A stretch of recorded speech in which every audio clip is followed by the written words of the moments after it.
കണ്ണ് ചൊറിച്ചിൽ, തൊണ്ട ചൊറിച്ചിൽ, ചെവി ചൊറിച്ചിൽ ഇങ്ങനത്തെ ബുദ്ധിമുട്ടുകൾ ഉണ്ടാകുമ്പോൾ നിങ്ങൾ ആദ്യം പോയിട്ട് നിങ്ങൾ IgE ലെവൽ ഒന്ന് ചെക്ക് ചെയ്യുക.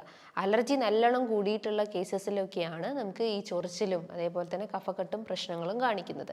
അപ്പോൾ നമുക്ക് ഇന്നത്തെ വീഡിയോയിലൂടെ അലർജിയുടെ കാരണങ്ങളും അതേപോലെ തന്നെ അതിൻ്റെ പ്രധാനപ്പെട്ട ലക്ഷണങ്ങളും അത് കൺട്രോൾ ചെയ്യാൻ നമ്മൾ കഴിക്കേണ്ടതായിട്ടുള്ള ആഹാരങ്ങളും ഒന്ന് ഫോളോ ചെയ്യാം. ഹായ്, ഞാൻ doctor Juhi Das, QNB health കെയറിലെ ഹോമിയോപ്പതിക് ഫിസിഷ്യനാണ്.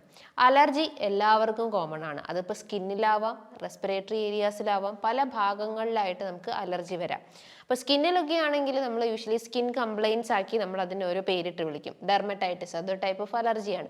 അർട്ടിക്കേരിയ എന്ന് പറയുമ്പം സ്കിന്നിൻ്റെ ആ ഒരു സർഫസിൽ നിന്നും ചിണർത്ത് വീർത്തിരിക്കുന്ന ഒരു അവസ്ഥയാണ് അർട്ടിക്കേരിയ എന്ന് പറയുന്നത്. അതൊക്കെ അലർജി മീഡിയേറ്റഡ് അല്ലെങ്കിൽ IgE മീഡിയേറ്റഡ് ആയിട്ടുള്ള അലർജി കണ്ടീഷൻസ് ആണ്. ഇതിപ്പോൾ റെസ്പിറേറ്ററി ഏരിയ അല്ലെങ്കിൽ ശ്വാസനാളത്തിലേക്ക് വരികയാണെങ്കിൽ അത് സൈനസൈറ്റിസ് ആയിട്ടും അതേപോലെ തന്നെ നാസൽ പോളിപ്പായിട്ടും പല പേരുകളാക്കിയിട്ട് നമ്മൾ അതിനെ ക്ലാസിഫൈ ചെയ്യുക അല്ലെങ്കിൽ പേരിട്ട് വിളിക്കുന്നതേ ഉള്ളൂ. പക്ഷേ ഇതിൻ്റെയൊക്കെ മെയിൻ കോമൺ മെക്കാനിസം എന്ന് പറയുന്നത് ശരീരത്തിലെ അലർജി ലെവൽ അല്ലെങ്കിൽ IgE ലെവൽ റേസ്ഡ് ആയതുകൊണ്ടാണ്. IgE എന്ന് പറയുമ്പോൾ ആൻറ്റിബോഡി, നമ്മുടെ ശരീരത്തിലെ അലർജി ലെവൽ കൺട്രോൾ ചെയ്യുന്ന ഒരു ടൈപ്പ് ഓഫ് ആൻറ്റിബോഡിയാണ്. ഇപ്പോൾ എന്തെങ്കിലും ഒരു ഓർഗാനിസംസ് ലൈക്ക് ഇപ്പം പൂപ്പൊടിയോ അല്ലെങ്കിൽ ഡസ്റ്റോ എന്തെങ്കിലും കയറുമ്പോൾ നമ്മൾ പെട്ടെന്ന് തുമ്മും, അല്ലെങ്കിൽ ചുമക്കുകയോ അല്ലെങ്കിൽ ജസ്റ്റ് ഒന്ന് കണ്ണ് ചൊറിച്ചിലോ തൊണ്ട ചൊറിച്ചിലോ ഒക്കെ അനുഭവപ്പെടും. അത് ബോഡിയുടെ ഒരു ഡിഫൻസ് മെക്കാനിസം, അല്ലെങ്കിൽ ആ ഒരു എക്സ്റ്റേണൽ ഏജൻസ് അല്ലെങ്കിൽ ഒരു ഫോറിൻ ബോഡി ശരീരത്തിൽ കയറുമ്പം ബോഡി അതിനെ റിയാക്ട് ചെയ്യുന്ന ഒരു ടൈപ്പ് ഓഫ് ഒരു റിയാക്റ്റീവ് പവറാണ് ആ പറഞ്ഞിട്ടുള്ള ബുദ്ധിമുട്ടുകൾ അല്ലെങ്കിൽ ലക്ഷണമായിട്ട് കാണിക്കുന്നത്. അപ്പോൾ ഈ ഒരു ഫോറിൻ ബോഡി അല്ലെങ്കിൽ ഈ ഒരു എക്സ്റ്റേണൽ ഏജന്റിന് എതിരായിട്ട് പ്രവർത്തിക്കുന്ന ഒരു ടൈപ്പ് ഓഫ് ആൻറ്റിബോഡിയാണ് IgE എന്ന് പറയുന്നത്. അപ്പോൾ ബോഡി അത്രയും റിയാക്റ്റീവ് ആയിക്കൊണ്ടിരിക്കുമ്പം ഈ IgE ലെവൽ കൂടും. ഇപ്പോൾ ഉദാഹരണം, ലാസ്റ്റ് എനിക്കൊരു കേസ് വന്നിട്ടുള്ളത്, അവരുടെ IgE ലെവൽ നോർമലി നമ്മൾ ഒരു 100 അല്ലെങ്കിൽ ഒരു 90 to 100 റേഞ്ചസിലാണ് നമ്മൾ യൂഷ്വലി IgE ലെവൽ കാൽക്കുലേറ്റ് ചെയ്യുന്നത്. പക്ഷേ ആ ഒരു പേഷ്യൻറ്റിൻ്റെ അലർജി ലെവൽ നോക്കുമ്പോൾ 2000 അബോവ് ആയിട്ടാണ് IgE ലെവൽ കാണിക്കുന്നത്. ഞാൻ ജസ്റ്റ് കേസ് എടുത്ത സമയത്ത് അവരുടെ ലക്ഷണങ്ങൾ നോക്കുമ്പം അവർക്ക് സിവിയർ ആയിട്ടുള്ള കണ്ണ് ചൊറിച്ചിൽ, തൊണ്ട ചൊറിച്ചിൽ, മൂക്ക് ചൊറിച്ചിൽ, അതേപോലെ തന്നെ വായിൽ കൂടെ കഫ ഇറങ്ങി വരുന്ന ബുദ്ധിമുട്ടുകൾ, മൂക്കടയും. രാത്രി കാലങ്ങളിലൊക്കെ ഫാൻ്റെ കാറ്റ് തട്ടി കഴിഞ്ഞാൽ അവർക്ക് മൂക്കടയുന്ന പ്രശ്നങ്ങൾ കാണിക്കും. ഒന്നെങ്കിൽ ഒരു സൈഡിലേക്ക് അല്ലെങ്കിൽ ലെഫ്റ്റ് സൈഡിലേക്കൊക്കെ ആയിട്ട് ചെരിഞ്ഞ് കിടക്കേണ്ട അവസ്ഥകൾ വരും. അതിനോടൊപ്പം തന്നെ പൊടി തട്ടി കഴിഞ്ഞാൽ സിവിയർ ആയിട്ടുള്ള ഈ പറഞ്ഞിട്ടുള്ള മൂക്കൊലിപ്പും തുമ്മലും കാണിക്കും. തുമ്മൽ എസ്പെഷ്യലി ഈ കുളിച്ച് കഴിഞ്ഞാലൊക്കെയാണ് അവർക്ക് തുമ്മലിൻ്റെ ബുദ്ധിമുട്ടുകൾ കാണിക്കുന്നത്. അപ്പം നമ്മൾ ജസ്റ്റ് അവരെ വാല്യൂ ഒക്കെ ഒന്ന് ക്രോസ് ചെക്ക് ചെയ്ത സമയത്ത് IgE ലെവൽ കൂടുതലാണ്. അബ്സല്യൂട്ട് എസിനോഫിൽ കൗണ്ട്, അതായത് ശരീരത്തിലെ അലർജി ലെവൽ നോക്കുന്ന മറ്റൊരു കൗണ്ടാണ് എസിനോഫിൽ കൗണ്ട്.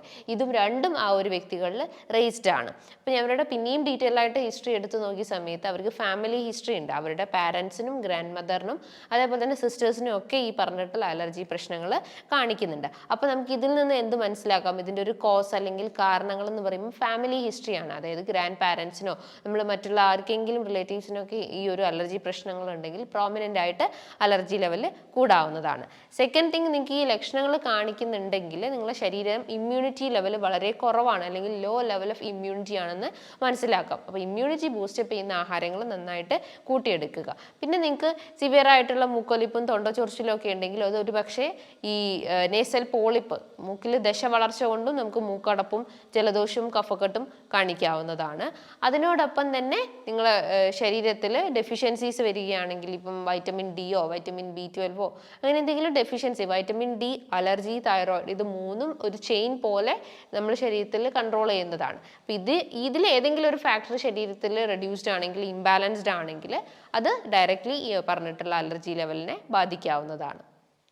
അതിനോടൊപ്പം തന്നെ നിങ്ങൾക്ക് മറ്റെന്തെങ്കിലും റെസ്പിറേറ്ററി ഇൽനെസ് ഒക്കെ ഉണ്ടെങ്കിൽ അതിൻ്റെ ഭാഗമായിട്ടും അലർജി ലെവൽ കൂടാവുന്നതാണ്.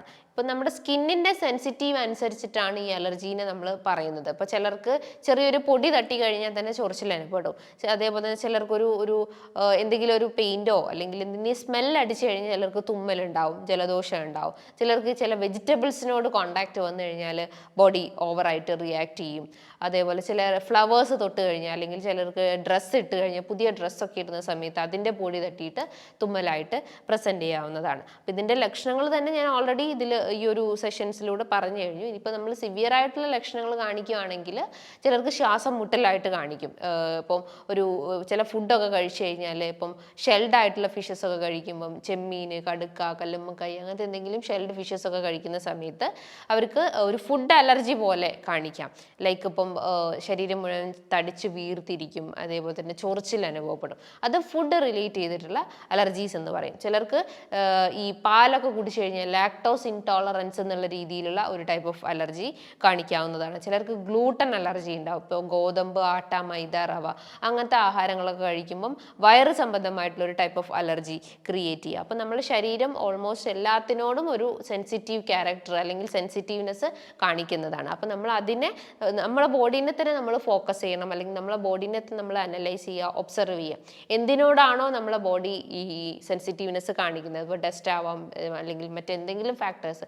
ലൈക്ക് ഇപ്പം നിങ്ങളുടെ വീട്ടിലൊക്കെ പെറ്റ്സുകൾ ഉണ്ടെങ്കിൽ, പൂച്ച, നായ, പട്ടി അങ്ങനത്തെ എന്തെങ്കിലും പെറ്റ്സുകളൊക്കെ ഉണ്ടെങ്കിൽ അതിൻ്റെ ആ ഒരു ടിക്സ് അല്ലെങ്കിൽ ആ ഒരു ചെള്ള് കാരണം നമുക്ക് ഒരു ഇറിറ്റേഷൻസും സ്കിൻ അലർജീസും കാണിക്കാം. അപ്പോൾ യൂഷ്വലി എനിക്കൊക്കെ അങ്ങനത്തെ കേസസ് വരുന്ന സമയത്ത് ഞാൻ യൂഷ്വലി പറയാറ്, അങ്ങനത്തെ ഒരു അലർജി ടെൻഡൻസി ആയിട്ടുള്ള ഒരു ബോഡി ആണെങ്കിൽ അതിനോടൊക്കെ കോണ്ടാക്ട് കുറയ്ക്കുക. അപ്പം എന്തെങ്കിലും ഒരു വസ്തുവിനോട് കോണ്ടാക്ട് വന്നിട്ട് അതിന് അലർജീസ് ഉണ്ടെങ്കിൽ അതിന് നമ്മൾ കോണ്ടാക്ട് അലർജിക് അല്ലെങ്കിൽ കോണ്ടാക്ട് അലർജിക് നേച്ചർ എന്നൊക്കെ പറയും. ഇപ്പോൾ കോണ്ടാക്ട് ഡെർമറ്റൈറ്റിസ് ഒക്കെ വരുന്നതിൻ്റെ കാരണം എന്ന് വെച്ച് കഴിഞ്ഞാൽ, ഇപ്പം ചില ഈ ഓർണമെന്റ്സോ അല്ലെങ്കിൽ ഡ്രസ്സൊക്കെ ഇടുന്ന സമയത്ത് ആ ഒരു മെറ്റീരിയലായിട്ട് കോണ്ടാക്ട് വരുന്ന സമയത്തായിരിക്കും അവർക്ക് അലർജി രൂപപ്പെടുന്നത്. അപ്പോൾ ആ ഒരു കോണ്ടാക്ട് അല്ലെങ്കിൽ നമ്മൾ അതിൻ്റെ ആയിട്ടുള്ള ഒരു ടച്ച് കംപ്ലീറ്റ് ആയിട്ടും കുറയ്ക്കാൻ ശ്രമിക്കുക.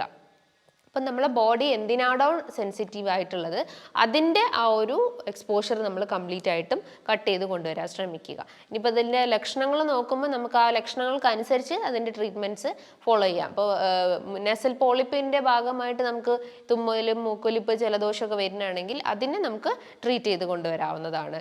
അതേപോലെ നിങ്ങൾക്ക് സൈനസൈറ്റിസിൻ്റെ പ്രശ്നങ്ങൾ കൊണ്ട് നമുക്ക് ഈ പറഞ്ഞിട്ടുള്ള തുമ്മൽ, ജലദോഷമൊക്കെ വരുന്നുണ്ടെങ്കിൽ ആ ഒരു സൈനസ് ഏരിയാസിനെ ക്ലിയർ ഔട്ട് ചെയ്യുന്ന മെഡിസിൻസ് നമ്മൾ ഇന്റേണലി കൊടുത്തു കഴിഞ്ഞാലും അത് ക്ലിയർ അപ്പ് ചെയ്യാൻ സഹായിക്കുന്നതാണ്. ചിലർക്ക് ഫുഡ് അലർജീസ് ഉണ്ടെങ്കിൽ ആ ഫുഡിന് അല്ലെങ്കിൽ ആ ട്രിഗർ ചെയ്യുന്ന ഫുഡ് ഫാക്ടേഴ്സ് ഉണ്ടെങ്കിൽ അത് റെസ്ട്രിക്റ്റ് ചെയ്ത് കൊണ്ടുവരാൻ ശ്രമിക്കുക.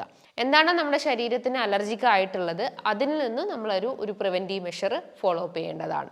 ഇനി നിങ്ങൾക്ക് സിവിയർ ആയിട്ടുള്ള അലർജി കണ്ടീഷൻസ് ഒക്കെ ഉണ്ടെങ്കിൽ ആൻറ്റി ഇൻഫ്ലമേറ്ററി ആയിട്ടുള്ള ആഹാരങ്ങൾ ധാരാളം കൂട്ടിയെടുക്കുക. ഇപ്പോൾ പച്ചക്കറികളിലൊക്കെ ആണെങ്കിൽ വൈറ്റമിൻ സി ധാരാളം എടുക്കുക. അതിപ്പം നെല്ലിക്ക കഴിക്കാം, ഓറഞ്ച് കഴിക്കാം, മൊസംബിയൊക്കെ കഴിക്കാവുന്നതാണ്. ആൻറ്റി ഓക്സിഡൻസ് ആയതുകൊണ്ട് തന്നെ ശരീരത്തിലെ ഇൻഫ്ലമേഷൻസ് ഒരു പരിധി വരെ റെഡ്യൂസ് ചെയ്ത് കൊണ്ടുവരാം. നിങ്ങൾക്ക് ഈ സിവിയർ ആയിട്ടുള്ള കോൾഡ് എക്സ്പോഷർ ആയിട്ടുള്ള അലർജീസ് ഉണ്ടെങ്കിൽ അധികം തണുത്ത പാനീയങ്ങളൊക്കെ ഒഴിവാക്കുക. ഇപ്പോൾ ഗ്ലൂട്ടൻ അല്ലെങ്കിൽ ലാക്ടോസ് ഇൻടോളറൻസ് ഒക്കെ ഉള്ള ആളുകളാണെങ്കിൽ പാൽ ഉൽപ്പന്നങ്ങൾ കംപ്ലീറ്റ് ആയിട്ടും റെസ്ട്രിക്റ്റ് ചെയ്യുക. അതേപോലെ തന്നെ ഗോതമ്പ്, ആട്ട, മൈദ, റവ കാര്യങ്ങൾക്കൊക്കെ അലർജീസ് ഉണ്ട്. ഗ്ലൂട്ടൻ അലർജി, ഗ്ലൂട്ടൻ ഇൻടോളറൻസ് ഒക്കെ ഉണ്ടെങ്കിലും അതൊന്ന് റെസ്ട്രിക്റ്റ് ചെയ്ത് കൊണ്ടുവരാൻ ശ്രമിക്കുക. നന്നായിട്ട് ആൻറ്റി ഇൻഫ്ലമേറ്ററി അല്ലെങ്കിൽ ആൻറ്റി ഓക്സിഡൻസ് ആയിട്ടുള്ള ആഹാരങ്ങൾ കഴിക്കുക. ബ്ലൂബെറി, റാസ്ബെറീസ്, ക്രാൻബെറീസ് കഴിക്കാം. ഗ്രീൻ ടീ ഒക്കെ ഡെയിലി ബേസിസിൽ കഴിക്കാം.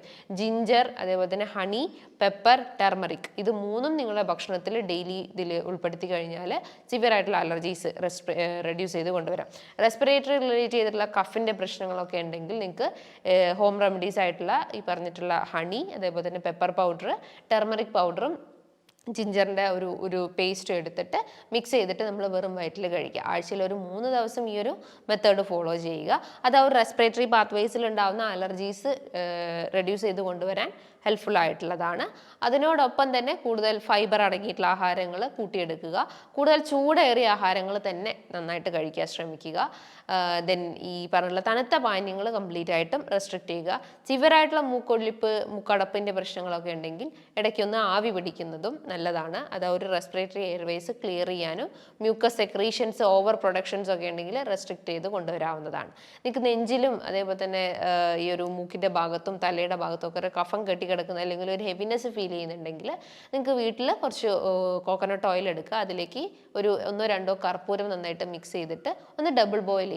ഒന്ന് ചൂടാറിയതിന് ശേഷം കോട്ടൺ ഡിപ്പ് ചെയ്തതിന് ശേഷം ഈ പറഞ്ഞിട്ടുള്ള ഏരിയാസിൽ ജസ്റ്റ് ഒന്ന് എക്സ്റ്റേണലി അപ്ലൈ ചെയ്ത് കൊടുക്കുക. അതൊക്കെ ആ ഒരു ഇൻഫ്ലമേഷൻസ് റെഡ്യൂസ് ചെയ്ത് കൊണ്ടുവരാൻ ഒരു പരിധി വരെ സഹായിക്കുന്നതാണ്. അതേപോലെ നിങ്ങൾക്ക് ചില ഡ്രസ്സിനോടോ അല്ലെങ്കിൽ മറ്റെന്തെങ്കിലും കോണ്ടാക്റ്റ് ആയിട്ടുള്ളതിനോടൊക്കെ അലർജീസ് ഉണ്ടെങ്കിൽ അതൊക്കെ ഒന്ന് അനലൈസ് ചെയ്തിട്ട് കൃത്യമായിട്ട് അതൊന്ന് ഒബ്സർവ് ചെയ്തിട്ടും ഒരു കാര്യങ്ങൾ അല്ലെങ്കിൽ പ്രിവെൻറ്റീവ് മെഷേഴ്സ് അതിൻ്റെതായ കാര്യങ്ങൾ ഫോളോ അപ്പ് ചെയ്യേണ്ടതാണ്. സോ ഇതുമായി ബന്ധപ്പെട്ട് നിങ്ങൾക്ക് എന്തെങ്കിലും ഡൗട്ട്സ് ഒക്കെ ഉണ്ടെങ്കിൽ താഴെ കാണുന്ന നമ്പറിൽ കോൺടാക്ട് ചെയ്യാവുന്നതാണ്. നല്ലൊരു ഹെൽത്ത് ടോപ്പിക്കുമായി വീണ്ടും കാണാം. താങ്ക്